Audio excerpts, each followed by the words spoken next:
Pasadenas. So welcome everyone to our third general meeting of the year in Bungalow Heaven. And this is now our second virtual meeting. And so I just have a few comments to make for general news about the neighborhood before we go into our speakers for the evening. First of all, I'm just gonna start with the logistics for the Zoom. We would prefer that everyone turns off their video to preserve bandwidth, which I think most of you already are doing anyway, and to please mute your microphones. You can post questions to the chat window, and I'll be collecting those to pose to the speakers at the end of the presentation. And since we have multiple speakers, please indicate who you are directing your questions towards. And I'm going to stop right here to just ask, okay, never mind. We are already recording. I did want to mention that we are recording this video so everyone knows. To see the slides in the speaker's video feed alone, select the side-by-side option. Once the slides have gone up, we found that to work better than other modes. And at the last meeting, this is going back to our recording the meeting, we took the video from that meeting and made it available to the neighborhood for about a week after the meeting was over, so that anyone who was unable to attend the meeting that night was able to watch the video. And so we will probably do that again. It'll stay up for about a week, and then it will be taken down. So, next is that in addition to our annual elections, which we always have in the September-October timeframe, this is always our annual campaign to collect dues. You all receive flyers with your membership, or with your voting, with your ballots, and with the announcement for the elections. And you also received a flyer for membership. And many of you folks did return your dues along with your ballots, and we appreciate that very much. Dues and donations have been our only source of income this year after having to cancel our annual home tour in April. So we appreciate the support that you can provide through your membership. Dues can be sent in at any time. They can be delivered to your block captain's home or mailed to the Bungalow Heaven post office box, which is on the membership form. Speaking of home tour, the good news is that there will be a 2021 Bungalow Heaven home tour. The tour committee, which is chaired by Annette Yason, has been very hard at work filming the houses for our very first video home tour. We have a number of talented professionals in our neighborhood who are contributing their skills to come up with this new format for us this year. While we will miss the hundreds of visitors walking through our streets in April, at least we know that we will still have something that the neighborhood can be proud of. And one of the side benefits of this venue is that will open us up to even wider access across the country. We typically have on the order of a dozen people who travel to the home tour from out of state, and now anyone will be able to join in. So keep a lookout for your opportunity to buy your tickets and attend the home tour this spring. And I'm sure you'll hear about it more in future meetings. Last week, we conducted our annual election for board of directors. I would like to thank this year's current board for all their hard work and support this year. Those of you who are on the board, now I invite you all to turn on your video if you're here so that the folks in the audience can see you. For president for the 2020-2021 year, our president will be Brian Reese. Vice president is Mark Munger. Our secretary is Carolyn Clifford, back again. Our treasurer is Don O'Keefe, and our intrepid home tour director is again Annette Yason. For the blocks, North Mentor is Don and Jim O'Keefe. South Mentor is Liza Billington. North Catalina is George Palil. South Catalina is Tim Holdener and Elizabeth Borner. North Wilson is myself and my husband, Martin Ratliff. South Wilson is Anthony and Regina West. North Mar Vista is Amy and Mark Munger. South Mar Vista is Carolyn and Mark Clifford. North Michigan is Monique Weiland. South Michigan is Doreen Bell and Paul Yamashita. North Chester is Kendra and Justin Cook. South Chester is Amber Richards. North Holliston is Tina Miller. And finally, South Holliston is Peggy Renner and Bob Nelson. And so we welcome them to the next year on the board. So now I will get to the topic for our meeting tonight. And tonight we're going to talk about what you need to know about facial recognition in Pasadena. We have a number of speakers. Our first speaker will be Mohammad Tajsar from the ACLU. And Mohammad, yes, he has his video on. And for the board members who turned your video on during the previous introductions, you can now turn your videos off, please. Mohammad is a senior staff attorney at the ACLU of Southern California, joining the organization in 2017. His work primarily focuses on national security and counterterrorism policy, police misconduct, government surveillance, and protecting individuals and organizations' rights in the digital world. Prior to joining the ACLU, Mohammad served as an associate at Hadsell, Stormer and Rennick, a Pasadena-based law firm specializing in civil rights and workers' rights. Mohammad began his legal career as a law clerk in the United States District Court for the District of Nevada and a legal fellow at the ACLU of Southern California. He graduated from the University of California, Berkeley School of Law and from UCLA. And I think that I will go through all of the introductions right now, just so that folks know who else is here. From the Pasadena Police Department, we have Commander Jason Clausen, who after serving 4 years in the United States Navy, joined the Pasadena Police Department in 1991. Commander Clausen has been assigned to numerous sections of the department, including patrol, vice narcotics, detectives, and the special enforcement section. Jason was promoted to the rank of commander in May of 2019 and currently leads the Criminal Investigations Division. He is a project director for a multi-million-dollar grant helping previously incarcerated community members transition back into society under Proposition 47 and is an executive director of the Community Resources Against Substandard Housing team. Jason holds a master's degree in organizational leadership. Also with Jason is William Grissaff. Lieutenant Bill Grissaff joined the Pasadena Police Department in 1995 after earning his bachelor's degree from Cal Poly Pomona. Bill has worked a variety of different assignments over his 25 years career, including patrol, detectives, and the gang unit. He spent several years both as an investigator and manager in the department's professional standards unit.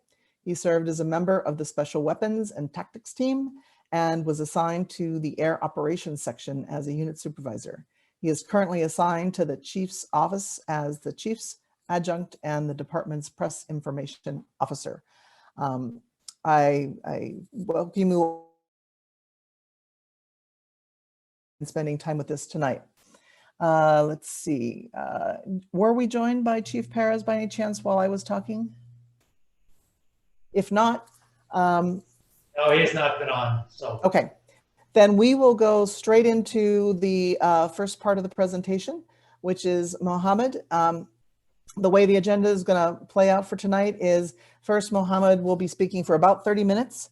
And then after that, the police department will be speaking for about 15 minutes. And then we will open it up to the questions from the chat. So take it away, Mohammad. Thank you so much, Carol, and thank you all for having me. I'm enthused and super delighted to be here, talking to you all about something that I think is an incredibly important issue and one that I'm hoping you all will be sort of agitated about after our discussion. So why don't I begin by doing the thing that people always do when they mess up on Zoom, which is sharing their screen. I hope everybody could see that. Can I get a verbal accord on that? Yes, I can see that. All right, excellent. Yes. Beautiful, thanks everyone. All right, so what you need to know about face recognition in Pasadena. let's kind of start with a few things, which I think would be useful in this conversation, including who the hell are you? And why are we even talking about this? So thank you, Carol, for introducing me. I am a staff attorney at the ACLU of Southern California, and my work involves a number of different things, but among the things I work on is the intersection between civil rights and our digital life. And so how we express ourselves online and how we express ourselves digitally and what impacts various forms of intrusions on our liberties have on us.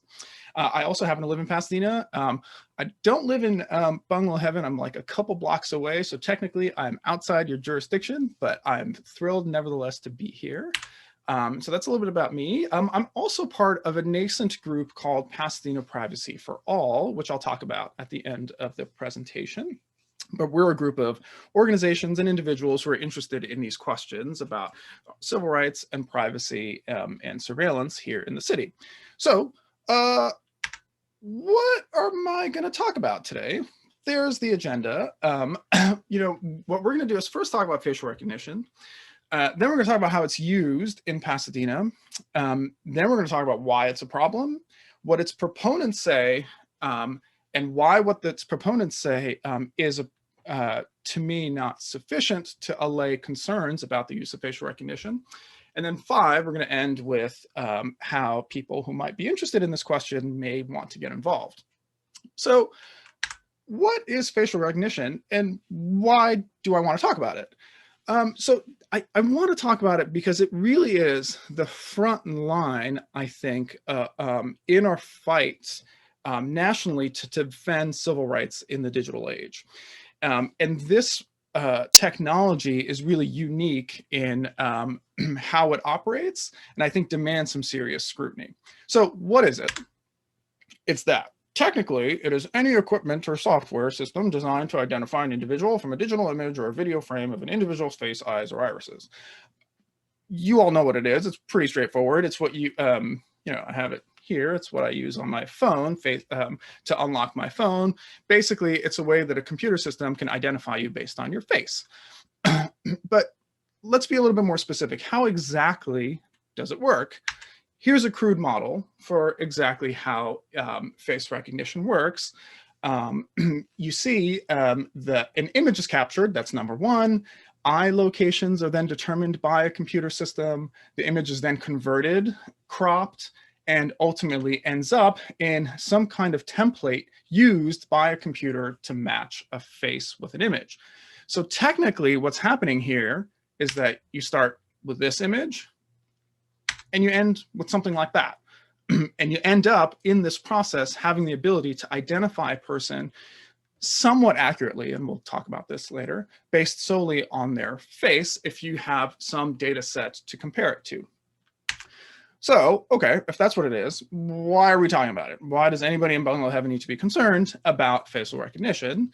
And is it a big deal now? And the answer to that, turns out, is yes, for 4 reasons.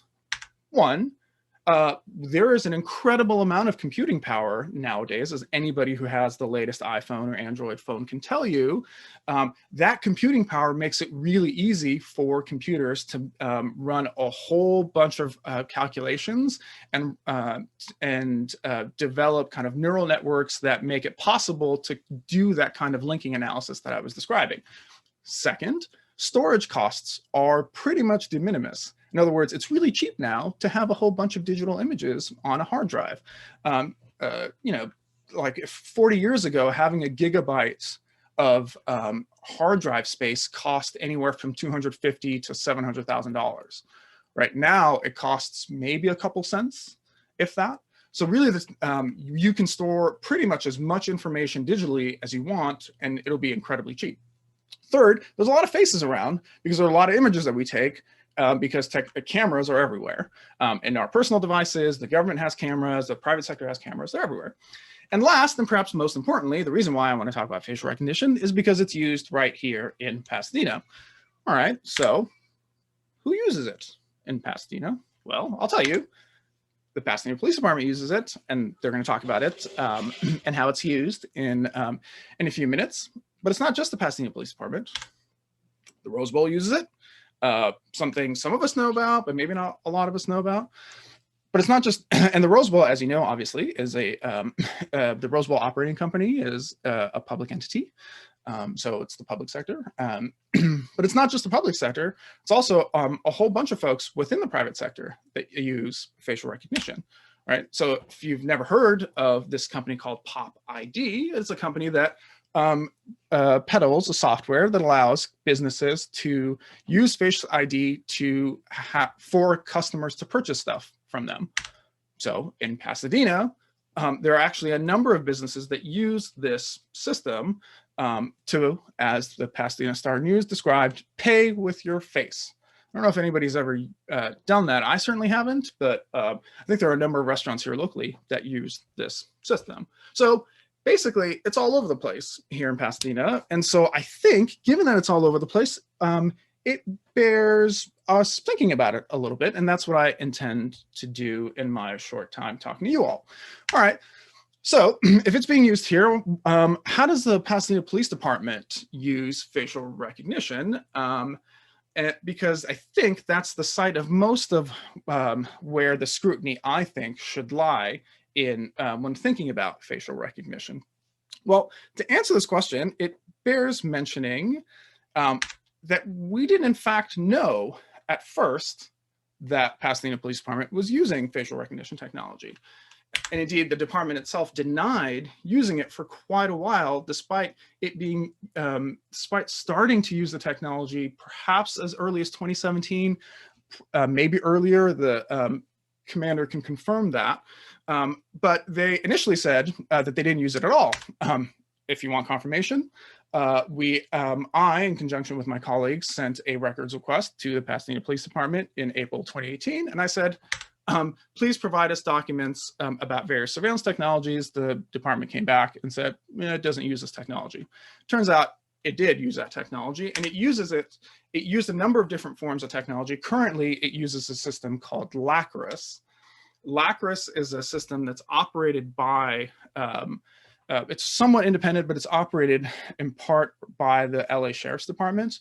And it is a system that's regional and used by a bunch of law enforcement agencies in Southern California to perform facial recognition analysis for the client agencies, including the Pasadena Police Department.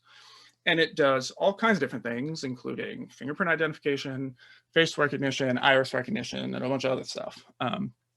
Key for our purposes is the facial recognition bit, in which LACRIS apparently uses a system that holds a database of 8 million mugshots, perhaps more, perhaps less. There's not a lot known publicly about LACRIS. And indeed, the Sheriff's Department is very cagey about what it wants to share with members of the press and the public about its system. But we, in a conversation with a reporter recently, we discovered that there are 8 million images, perhaps even more, in the LACRIS system that the Pasadena Police Department uses.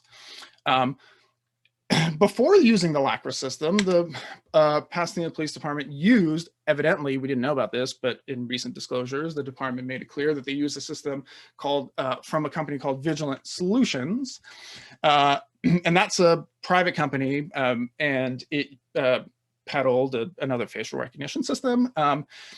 If this company rings a bell for you, it might be because this was a company that was exposed as having a pretty close relationship with various data brokers that provided information to federal immigration authorities, in particular, automatic license plate reader information that was found to end up in the hands of ICE and other federal agencies in ways that made a whole lot of people upset because of commitments by the very same police departments and city entities to be sanctuaries for immigrants and to protect them from the deportation machine that is the Trump administration. So Pasadena Police Department used Vigilance face recognition technology at some point, and then evidently dropped it in part because of concerns about its accuracy. Side note, I don't have the, we're not going to talk about it today, but the Pasadena Police Department also uses Vigilance license plate reader technology, but that's a discussion for another day. All of this was done without any kind of announcement or policy for at least a number of years. The critical point here is there was no, and indeed as of, I think as of May or June, the commander can correct me if I'm wrong, of this year, the Pasadena Police Department had not implemented a policy at all concerning the use of facial recognition. That is, it made it available for officers, but it had no policy regulating its use.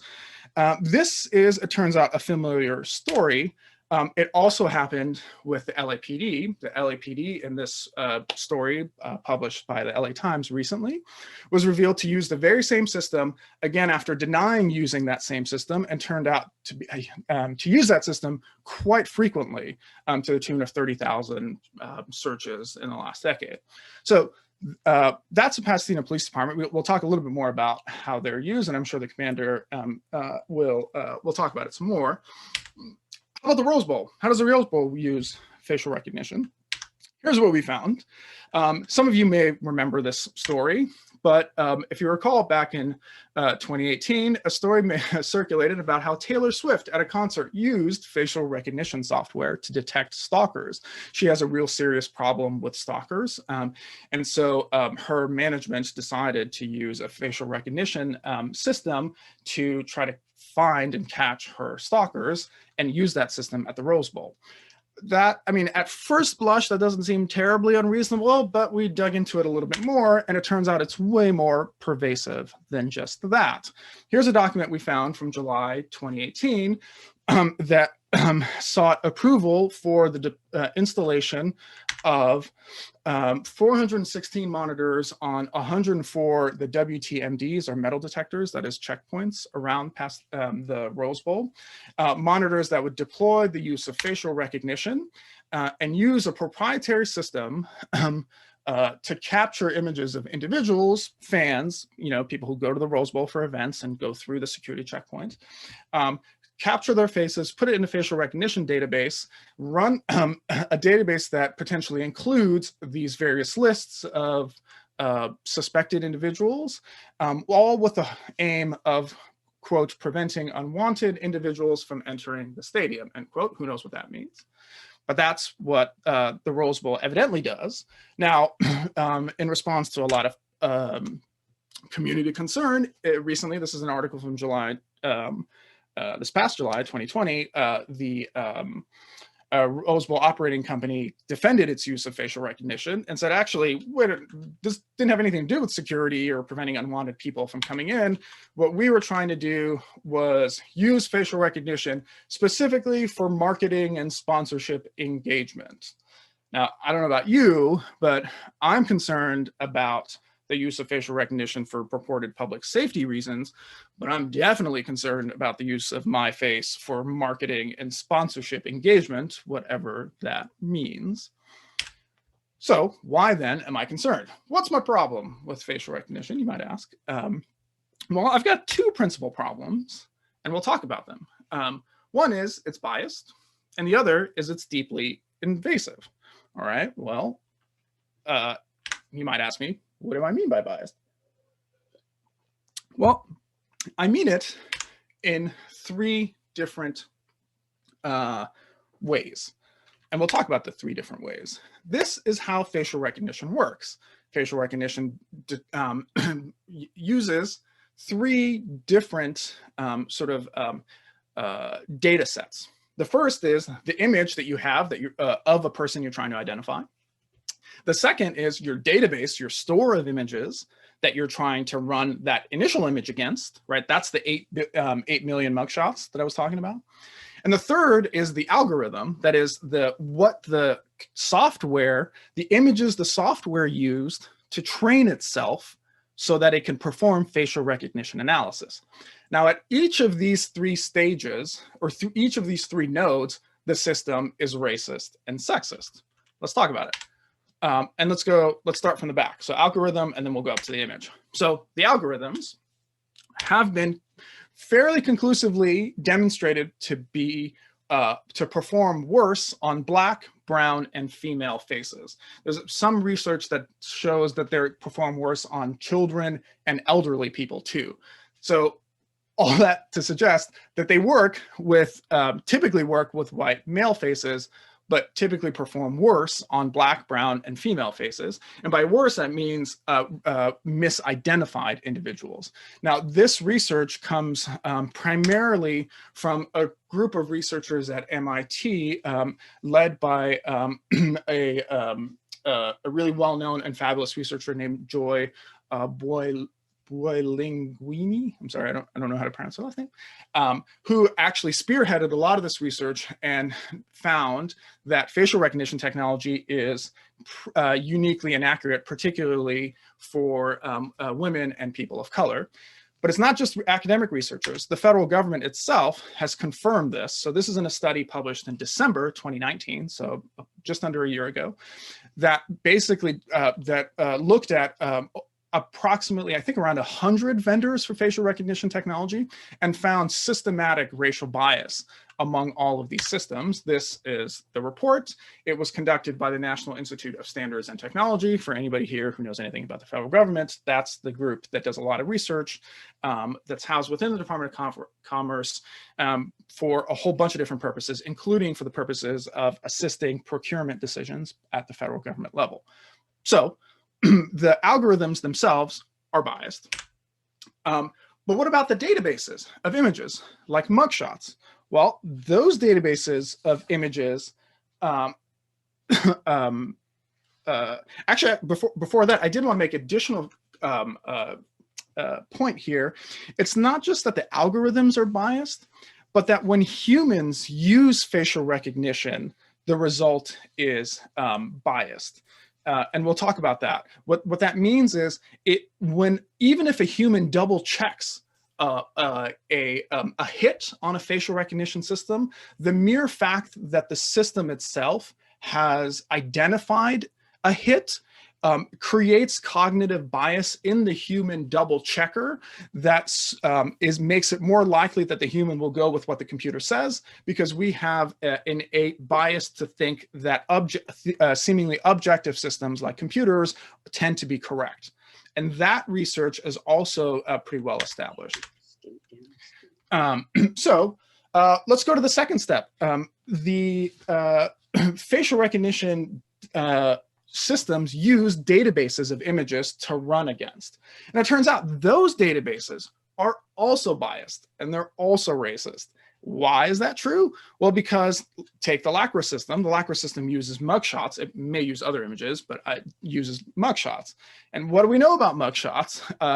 We know that mugshots are inherently racist data sets, because they comprise of images of people who were arrested. And what do we know from basically an avalanche of social science research? It's that people of color tend to be arrested at disproportionately high rates, despite not disproportionately committing more crimes. This is, I cited a recent study that talked about this fact, and really interestingly talked about how the racist outcomes of police stops actually goes down the darker the sky is. And the reason why that's the case is because it's harder to tell who's white and who's black at night. This is the study itself. It was published in the journal Nature Human Behavior. If you're interested in reading about this, I commend to your reading an article that's been routinely updated. It's an op-ed piece by a journalist and researcher named Bradley Balco, who chronicles all of the overwhelming evidence that says that the criminal justice system is fundamentally racist across the board. And he talks about, and he cites a whole bunch of studies that talk about the racism within endemic to the criminal justice system at every step of the way. So the kind of takeaway point here is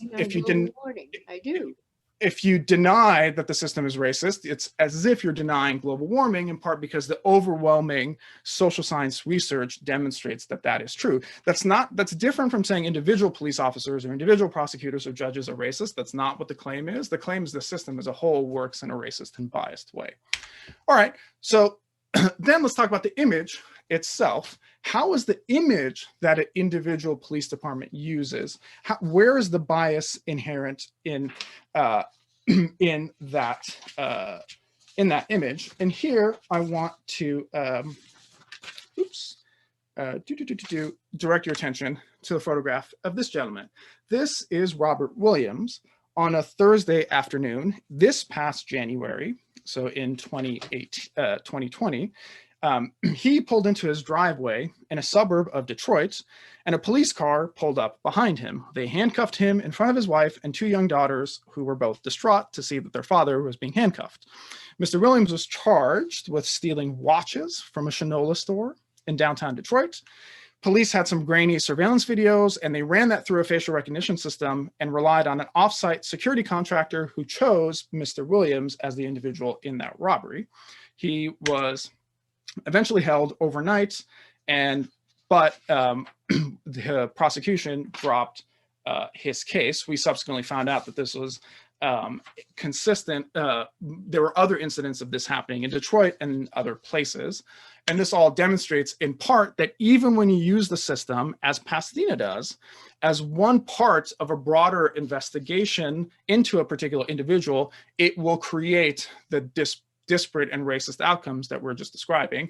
And this right here is the research that I was describing earlier that shows that even using face recognition algorithms only to generate investigative leads biases how a human reviewing the result recognizes faces, just because we have a tendency to think that computer-supervised systems are more objective and accurate than human systems.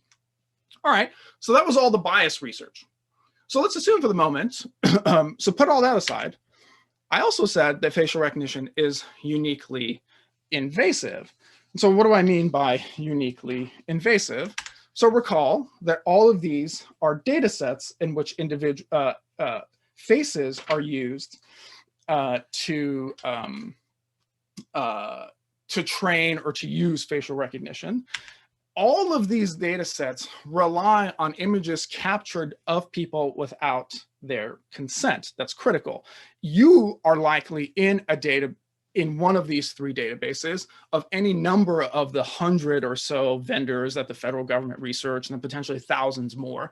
You certainly are in the database of a lot of these new companies that don't just grab mugshots, but also grab literally every single picture posted on the internet. A good example of this is Clearview AI. You can Google that company to see just how nefarious that invasion of privacy is.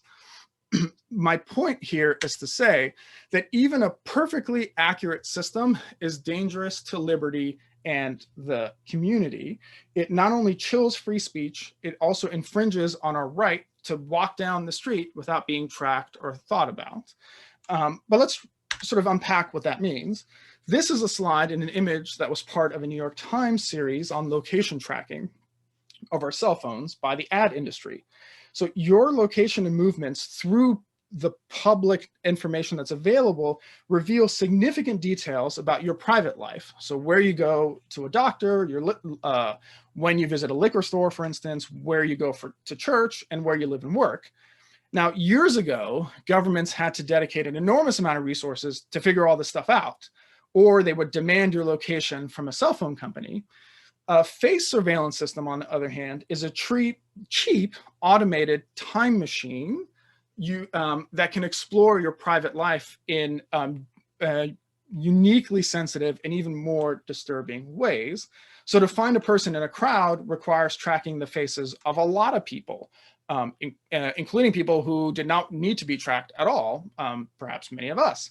And face surveillance really means that the power to automatically create a comprehensive and persistent record of your movements, interests, and associations. And this power exists without ever having to ask you for your ID or your consent at all. And that, I think, should alarm all of us. It also chills freedoms of expression and movement and association. So our knowledge that we have a facial recognition system at all in Pasadena or elsewhere itself chills the exercise of First Amendment rights. So even if you eliminate, even if you create a bunch of rules to regulate facial recognition, people who know that their identities will be marked by simply using their face are likely to make different decisions about how they conduct their lives, particularly people who are vulnerable. So you can think of political dissidents, you can think of immigrants, you can think of a whole host of different people. And it's these particularly vulnerable people in communities already targeted by government discrimination or police violence in a world where the president of the United States calls Mexicans rapists and attacks asylum seekers and implements a Muslim ban.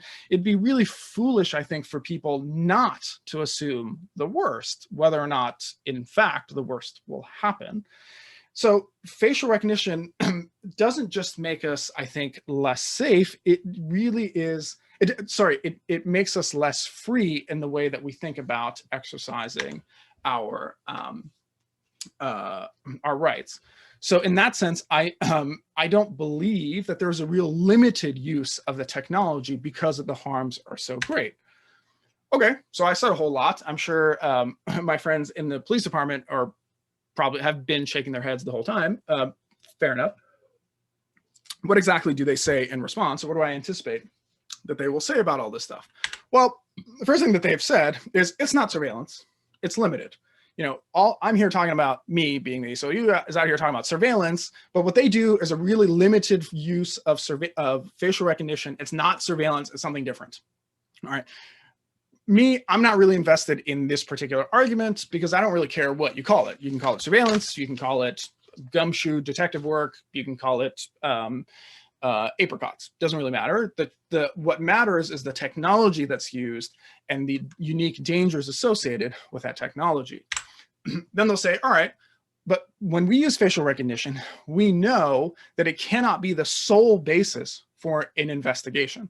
That is, there has to be something else in our investigation of a particular crime that leads us to believe that a particular person did it. Fine, that's true, but to me, that's not a meaningful limitation on the use of facial recognition. Indeed, that same policy exists everywhere, and it existed in Detroit at the time that Mr. Williams was arrested falsely. And it exists even when there are double checkers, people who look at images to make sure that it's the right person that's being flagged, right? So you might say, well, there may be inaccuracies, but humans double check.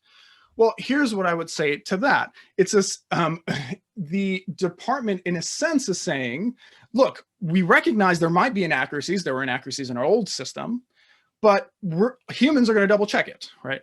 Imagine if I told you, though, that the Pasadena Police Department had a known sexist and domestic violence perpetrator in its ranks. And everybody knew that. The department knew that. The members of the public knew that. And to compensate for that fact, what the Pasadena Police Department does is take that known violent person and give that person a partner who's a really nice and gentle soul. And together they go and patrol the streets. Would you be concerned about that? I think the answer is yes. That is, if you have a known racist, for instance, on the department, the solution isn't pair them with humans that will double check their work. The solution is to get rid of the racist and not have them be a cop, right? That's the same thing with facial recognition. It doesn't, the facial recognition, it is at its core a kind of biased system. And so no amount of human double checking will resolve that particular conflict. All right, so the department will, I'm sure, say, okay, look, Mohammed, you're saying all this stuff. You're kind of like scaring everybody about all this stuff. But look, it solves crime. We know it solves crime. We use it, and that's what it does. All right. I don't necessarily deny that it is useful in criminal investigations. Lots of stuff is useful in a criminal investigation and potentially has helped solve crime. The question isn't utility, right? The question is necessity. When you have a technology that is as dangerous and as uniquely invasive as facial recognition, it demands something more than mere utility. It demands that a certain kind of necessity. And beyond that, there is, and I would sort of challenge anybody to point me to any empirical research that demonstrates that facial recognition has good public safety outcomes. What you'll find is that no such research exists. The only thing you'll find is claims, sort of anecdotal claims, or perhaps sort of statistical trends like, yeah, we've used facial recognition and we've solved a whole bunch of crimes as a result. But what I'm looking for is empirical research that says it was facial recognition that did it and not any of the other myriad ways that cops investigate crime. The reality is you won't find that research because it doesn't exist. There simply is no proof that facial recognition itself is what we need in this context. And certainly not when you have crime rates that, although spiking a little bit recently as a result of COVID, are in general at historically low levels across the country, certainly in California. All right, what the department will also say is, all right, look, that all may be true, but here's how we use it. We use it because before we used to manually search and compare images to mugshot photos that we had. The police department talked about a literal binder of images that you had to flip through of mugshots and see if you can compare a particular person on a camera to all of these binders of photos. So facial recognition automates that process, makes it a whole lot easier than for us to literally sit through like tons and tons of pages and do that. True, that is probably right that it makes it faster or makes it more efficient. The question is not whether it makes it faster or more efficient. The question is at what cost does it make it faster and more efficient? It is the cost, the sort of the problems associated with facial recognition, are they worth it in pursuit of making a system that is manual slightly more efficient?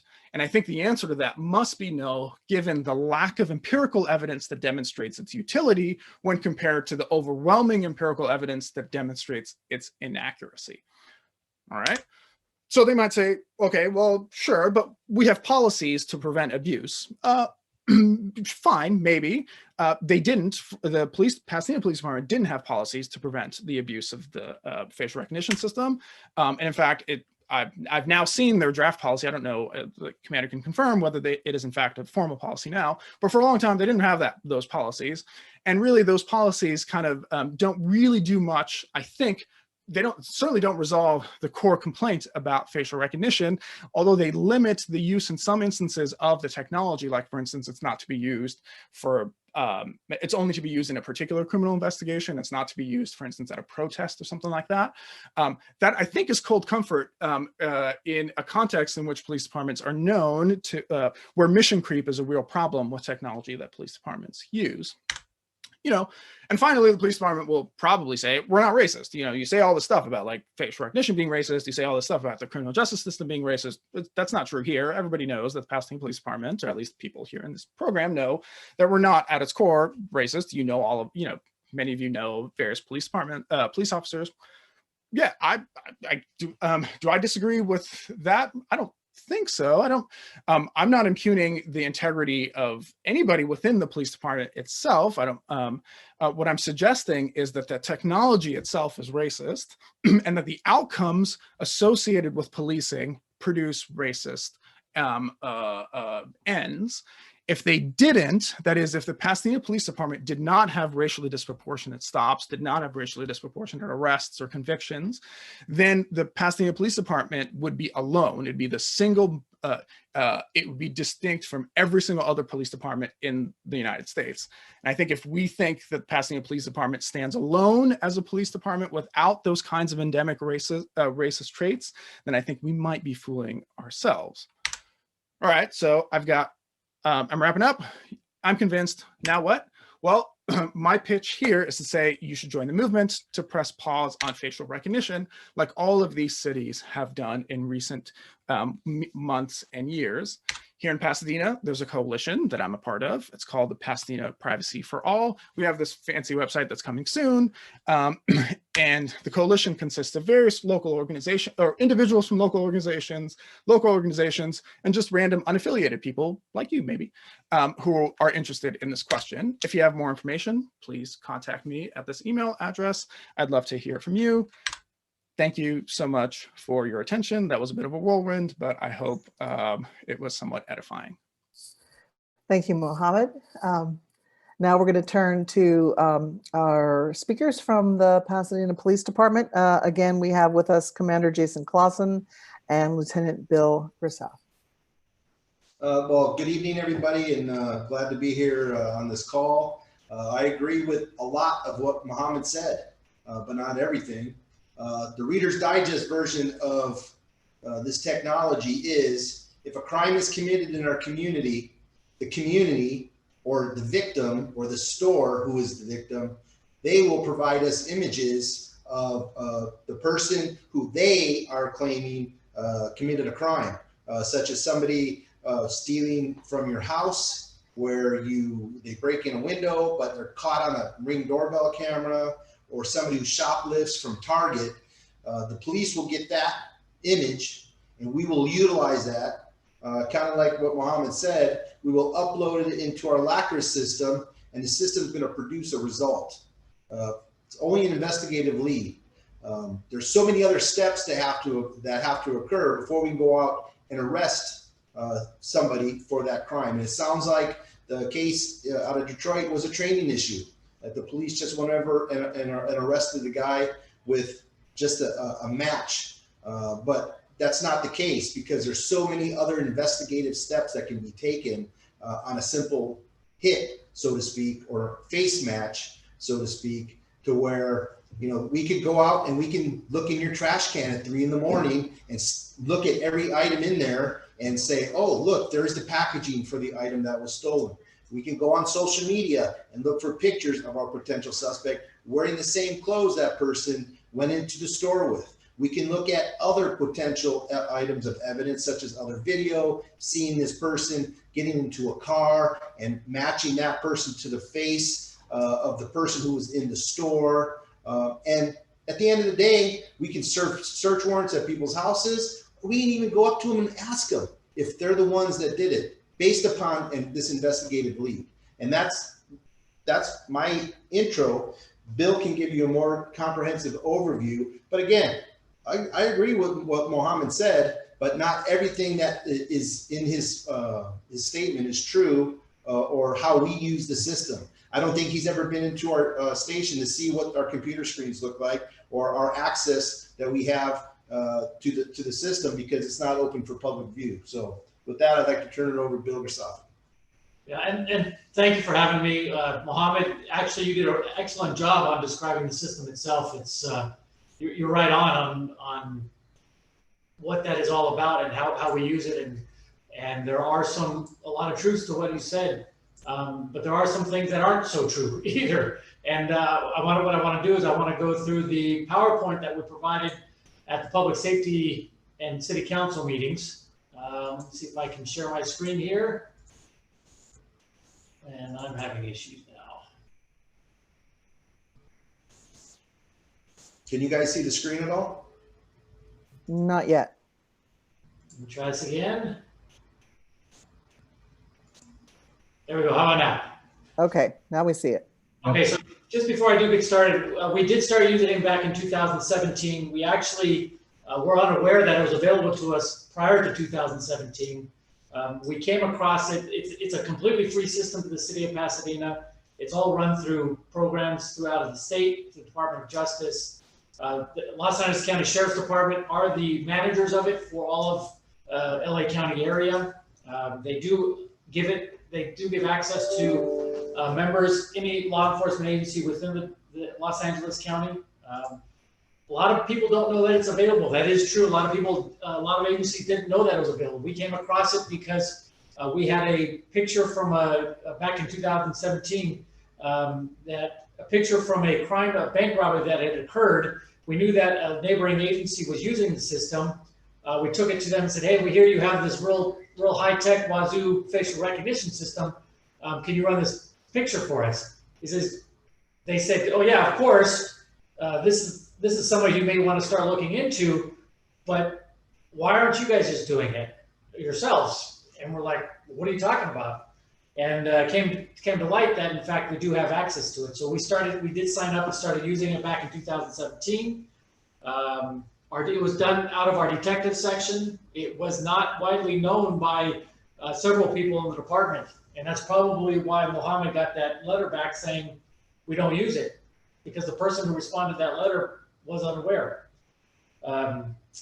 The other system that he referenced, the vigilant system, we did have access to that because we do have the automatic license plate reader system. It's connected, it's part of that vigilant system. However, and we started using it in the fall of 2019, just about a year ago. Once we learned about the issues with its connection with Clearview, which scrubs photos and information off of social media sites, there was a concern. We did not feel that that was adequate, and we stopped using it in January of this year. Nor did we get any positive matches, so to speak. Right, we did that system. Right, we did try to use it a couple times, but nothing ever panned out for us to further an investigation, a criminal investigation. I will tell you that the LACRA system that was referenced, we have been using it, like I said, since 2017. We've probably used it on about 1,000 different times, and we get less than 10% hits on there, and that's probably an average for nationwide, anybody who uses any type of facial recognition system. So just so that you have that information, we do not use Clearview anymore, or Vigilant System, which uses Clearview, but we do use LACRA's. And like Mohammed said, it is done, it is compared to pictures that are of mugshot people who have already been arrested. Their photo is in the booking system stored by the Los Angeles County Sheriff's Department. Those are the ones that it's compared to. Let me get through this a little bit here. As Mohammed said, it is a biometric software that takes measurements of your face, and then it compares it to existing photographs, i.e. booking photos, in the Sheriff's Department system, and says, hey, there are some measurements here that are very similar to the one that you inputted, and we think that you may be able to look into this person to see if, in fact, this may be your guy. Now that's very simplistic how I explain that. There are a lot of verifications that need to go into effect. A person who is using facial recognition system can't just be a cop in the streets. They have to be somebody who has gone through the FBI and or LACRA system training. They have to complete the training. They have to show that they understand how to use the system, and that's when they're allowed to have access. It's very limited access to that system.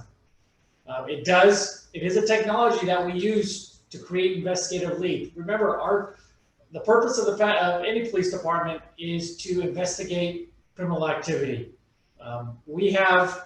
There is technology out there being used in a variety of different ways to help us investigate crimes.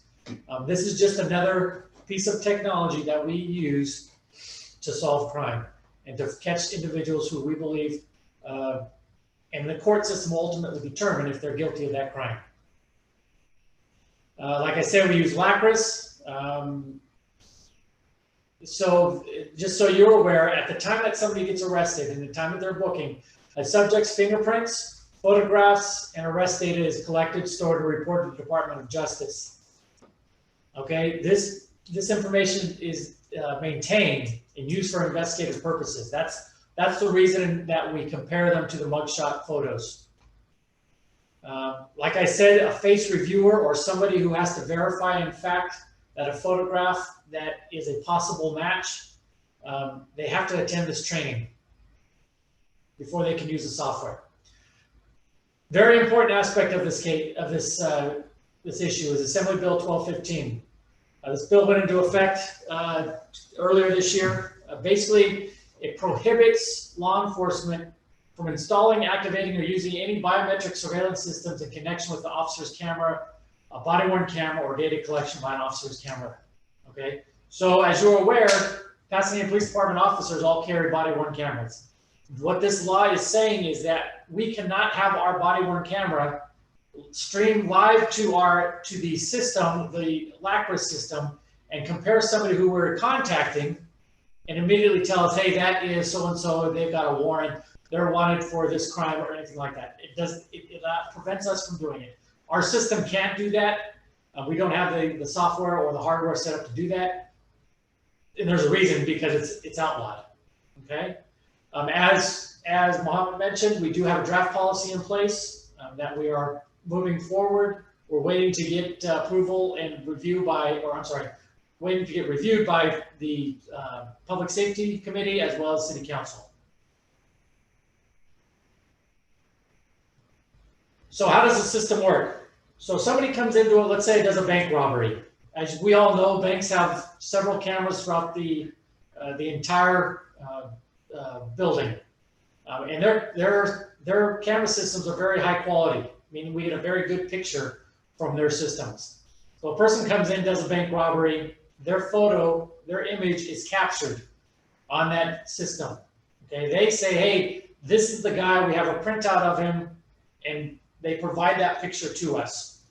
We submit it into the system, and the system does all their measurements, compares it to measurements of people in the booking system, and it gives us some options to say, hey, these images that we think might be a possible, you need to look into these guys. It's really an investigative lead. Now, the person who's reviewing it takes those possible subjects, and it'll often give multiple people. I mean, 100, could be up to 100 individuals. I'm guessing. I haven't seen really more than 100. But that the reviewer will look at that photo and say, hey, you know what? Clearly, the picture, the person in the picture that was provided to us from the bank is a female with very short hair. Okay. The photos that are being spit out by the system of possible leads are all males, or most of them are males. So we can now eliminate all the males and just focus on the females with short hair. And the reviewer then has to do an additional investigation, do his or her own measurements, visual measurements to say, yes, those eyes are very similar to the person in the picture. Oh, you know what? That nose is bigger than the one in the picture. So they have to do all these initial or these scans to evaluate, in fact, yes or no, that's not the person. The reason I tell you that, because it's very important for if somebody says, hey, the picture, or if somebody gives us a picture of a person who is let's, for example, say a dark-skinned Hispanic, and the photos that are, or some of the photos that are kicked out by the system are clearly individuals who are black, the reviewer says, hey, you know what? Anybody who is black, it can't be this person, can't be the criminal in this case, because in fact, I know even though he's dark-skinned, the subject is a Hispanic individual. So that's very important aspect, very important portion of this system. Okay, we cannot use this connection or this possible match as the sole basis for an arrest. Right? It is only an investigative lead. Okay, let me repeat that. It is only an investigative lead, so that we can start the detective can start their investigation. That says, hey, you know what? This person is possibly the person we're looking for. All right. If the person that the system kicks out, who we think may be the suspect in the crime, is in custody at the time of the crime, clearly that can't be the person. We have to eliminate him. All right. There are other verifications, like I said, there they are on the screen: DNA matches, missions, stolen property, criminal history, fingerprints, eyewitness IDs. Those are the other verifications that need to be completed before we can, in fact, say we are 99.9% sure that that's our suspect in the case. Okay, LACRIS will ensure, this is the auditing aspect of it, and even in our new policy that once it's approved and gets into place, has an auditing function of it. These are the rules that LACRIS requires that we go through. LACRIS personnel will conduct random audits of users and report their findings directly to the users' agencies. LACRIS audits users' search and activity compliance to include search reasons. So when somebody logs on to scan a new photo that was legally provided to us, they have to explain, they have to do a whole login to the system in order to use the system. All right. That's all on the PowerPoint. I'm going to stop sharing my screen here. Couple things that Mohammad said that I want to make sure that we're all on the same page on. He is accurate that facial recognition is used widely in a bunch of different organizations, both commercially, within the police department. The iPhone that uses facial recognition, the The system, the payment system that he mentioned, referenced regarding restaurants, all the systems are out there. This technology is out there, all right? He did mention a mug book. Thank you, Mohammed. The process that we used to do is we would have a witness or a victim come in to the police department. If they saw the suspect, come into the police department, and they would go, we have books and books of these. They would look through these and try to determine if they could see somebody who matched the description of the person who committed whatever that crime was. And they would sit there for hours and hours to try to determine. The facial recognition system is much more scientific. It's much more efficient because instead of, we rarely got hits off of this, but the facial recognition system provides us with much quicker, within seconds, leads of individuals who may be the person that we were looking for. He mentioned that many of you may be in the system. Unless you've been arrested, you won't be in the LACRA system. Unless you've been arrested and booked, you will not be in the mugshot system. So that is absolutely not true. And then he talks about necessity versus utility. Our job, as you all know, is to solve crimes. All right, we are going to use whatever technology we have available to us, legally available to us, to solve the crime. Just because the technology is there, I don't understand why there's this idea or thought that there's technology available to us to help solve crimes. All right, don't leave us in the Stone Ages and make us do old systems when there's technology that can help us solve crimes, catch the person who broke into your home, catch the person who murdered your family member.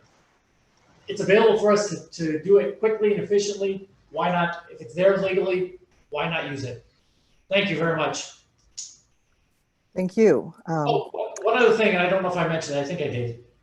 The cost, there is zero cost to the police department. I did mention that, actually. I do remember saying that. So thank you very much. We do have a few questions in the chat. Now we're going to turn over to the questions from the audience. The first one is to the Pasadena Police Department. You said that facial recognition produces an investigative lead, but you implied that unlike the case in Detroit and Pasadena, a facial match alone would not result in an arrest. Do you mean that the PPD doesn't allow facial recognition alone to be the basis for an arrest by policy, or is it just not your regular practice to do so? It's both policy and state law, really, actually. It doesn't allow us to just because we have somebody who might be our suspect in a crime, we still have to go through the whole verification process. Okay, thank you. This question is to both Mohammed and the police staff. When people think of facial recognition, I think it's often shorthand for mass surveillance. To what degree in public are our images collected and entered into databases, both through cameras in public owned by the city, businesses, or individuals like doorbell cameras? Also, to what degree in Pasadena does mass surveillance occur through systems like license plate readers? So, That's for Mohammed. it's for both of us. Go ahead. Well, it's for both. We'll let Mohammed answer. We'll give him a minute and then you can respond. Sure. If I may, just on the investigative leads bit, like all of that is right. And just to be clear, what happened in Detroit and actually what happens across the country is that the very same policy about investigative lead, it's only an investigative lead, you need other information, existed in all of these other places, including in Detroit. And so the question in Detroit was, okay, you say it might be a training issue.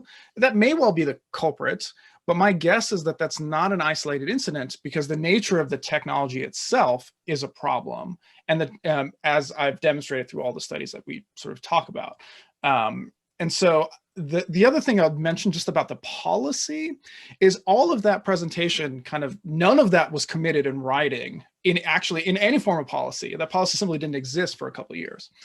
Just on this point about mass surveillance, sorry. Yeah, so back to the question here. Back to the question. I just thought I'd mention that. Back to the question. So, here, the problem with surveillance in general, and the problem with a lot of these technologies is that they're secret. We often don't know about them. And so it's hard Jay, to give you kind of a fulsome answer, both in terms of what a particular police department, you might be able to figure some things out through public records requests, like asking the police department directly, for instance.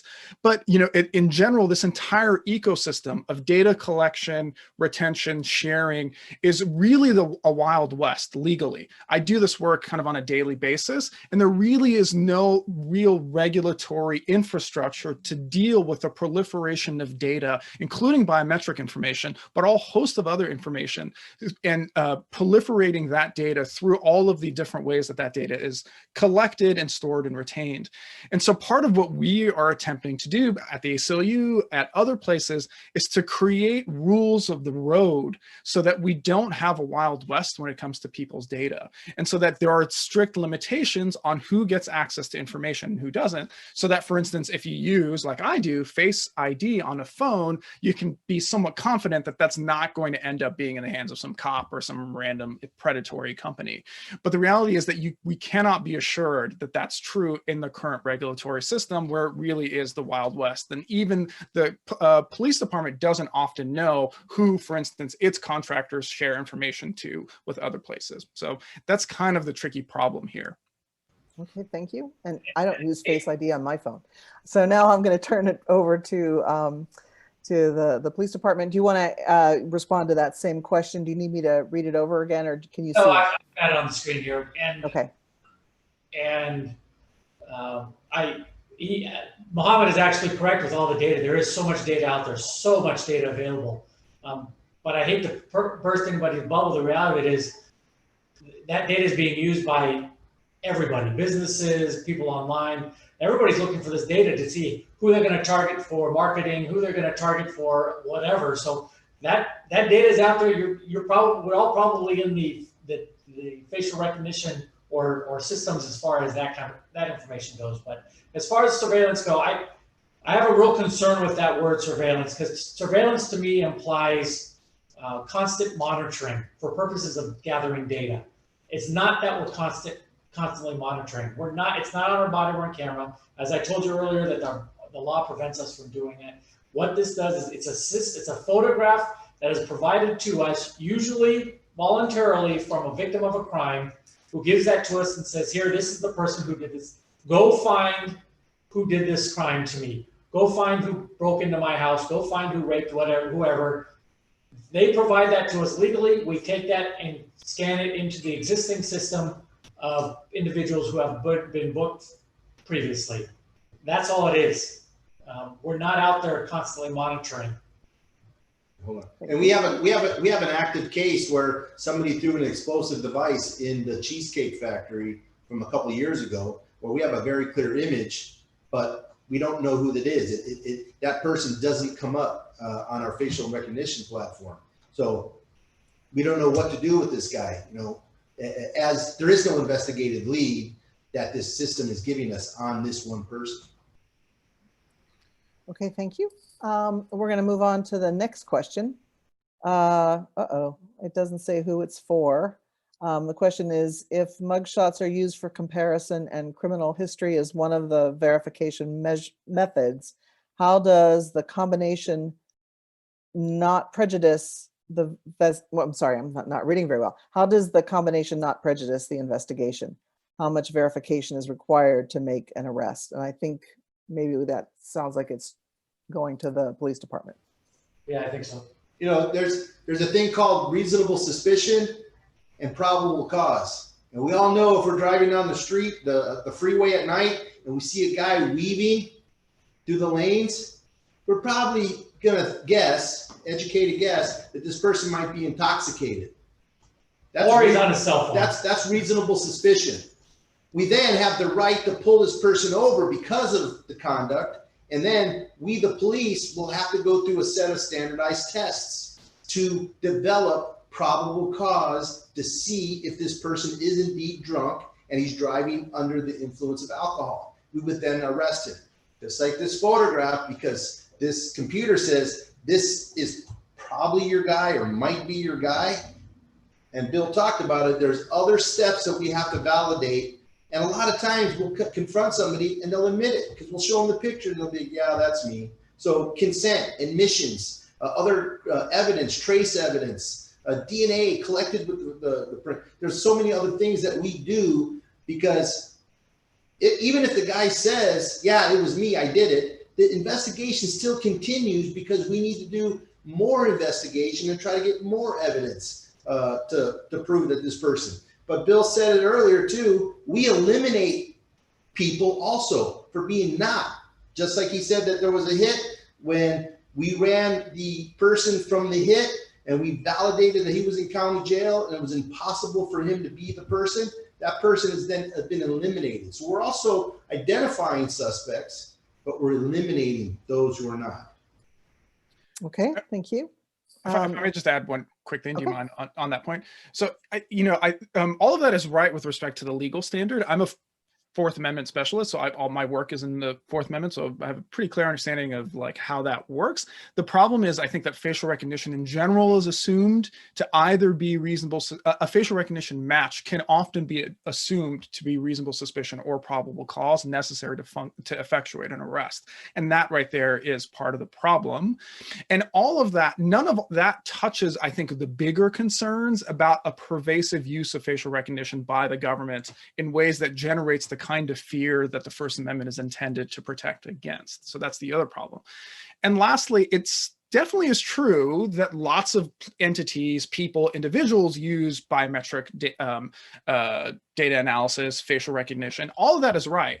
But what I like to tell people is imagine a boat that has a bunch of holes in it, right? If a boat is leaky, the response to a leaky boat is not to puncture it on the other side, but it's to plug the holes. It may well be that we have a whole bunch of holes right now in the system where a bunch of people use it in a completely unregulated fashion, but that ought not to be the reason why other people should then be allowed to puncture the holes elsewhere. So that's what I'd say about that. All right, thank you. We do have another question, which is a follow-up going back to the police department. So he says, I understand what was said about the body-worn cameras, but what about other cameras in the city and license plate readers? Aren't license plate readers constantly monitoring? I know I can tell you that other cameras on city light posts, they're monitoring traffic flow and they don't record. So there's no recording mechanism that we would then go out and try to mine data out of. The license plate readers, depending on the officers who are using that technology, because you could get a car that's affixed with a license plate reader. You can log on your computer, and as soon as you roll out of the station, sometimes even in the station, other police cars are being read by the system. And when you go on the street, any license plate the car comes across, it gives you a read, a license plate number, GPS coordinates, where it is, and the time. Excuse me. But sometimes officers will get these cars and they won't even turn their computer on, and the ALPR system is not working. Or some officers might not like unit 16 because we're waiting for maintenance because it has a squeaky wheel, so they won't use that. So when the technology is being deployed and being deployed properly, the answer is yes. This data is being collected and is being uploaded into the system, and we'll be happy to come back and with Mohammad and go over how the information, how this system is used. Legally, and it's done legally. I think it's important that we reference it. It's all done legally. Yeah, I'm not, sorry, just to be clear, I'm not making a claim that the use of facial recognition is illegal. That's part of the problem in my eyes, is that there isn't any kind of legal limitations other than the specific body-worn camera provision, which the ACLU helped sponsor that bill. But other than that, there isn't really much regulation in this space. I think we agree more than people think. You can't agree with science. You can't disagree with science. That's the rule. Okay, so we are about at the end of our time. There is one last question, which is probably more for me, which is someone is asking if this, they noticed that this meeting is being recorded and wondering if this is going to be made available.